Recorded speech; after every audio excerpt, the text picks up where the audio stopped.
Madam Speaker, as a father and a grandfather, I know the love that a family feels for their children. And it doesn't begin on the day they're born. It starts when you first learn that the prayers have been answered and that a new life is being brought into the world. But as we talk today on this particular subject, a lot of people don't realize that there have been many things that have occurred in my life and my family's life that make this a very personal issue. 38 years ago, my wife was a junior in high school, and I had just left for Marine Corps boot camp. We weren't married,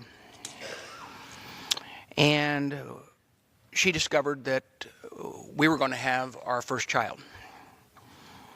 She had 5 teachers that thought that it would be a good idea, because she was such a great student, to not ruin her life by having a child. And those 5 teachers encouraged her to go and receive an abortion. I thank God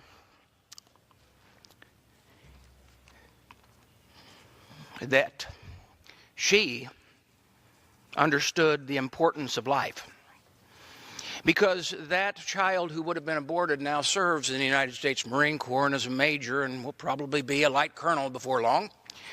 He also has a law practice in our hometown. He's raised 4 children.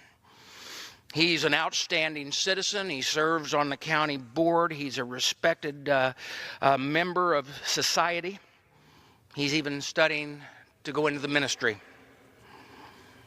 I'm so glad of the choice that she made. Now, let me tell you that her life wasn't ruined. And she might jokingly say, well, I've still been with you for 38 years.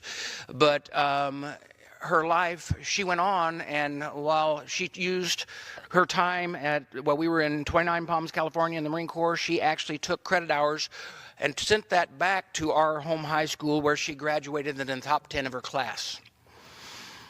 And as a mother and as a youth minister and as a business owner, she has showed others by example. So really, as we move forward and we talk about this debate, there's other concerns that I have, and that is that we in this body and in this nation need to realize that there's certain questions that come up. When does life begin? When does life begin? Let me say that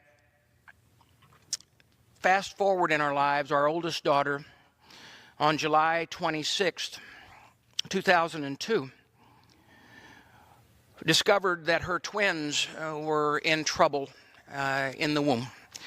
And, well, actually, it was before that. And they actually, we took her to a hospital in St. Louis.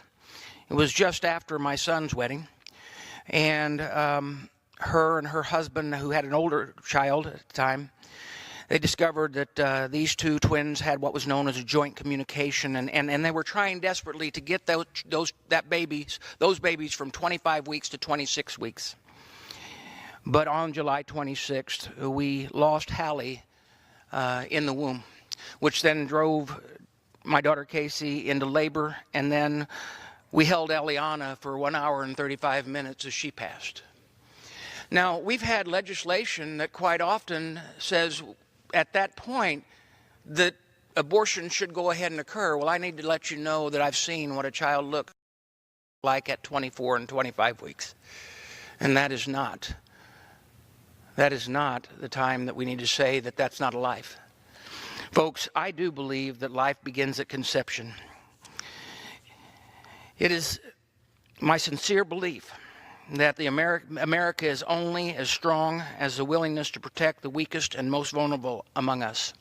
And let me also say this, that my family also participates in those opportunities to help young women who maybe have an unwanted pregnancy. Also to help people who have chose not to choose life, and also minister to those who have lost children. And my daughter's in that ministry as well, through a group called Tender Mercies. But that's why I fought in Congress to eliminate taxpayer funding of abortion, and to preserve pro-life health care providers the right of conscience.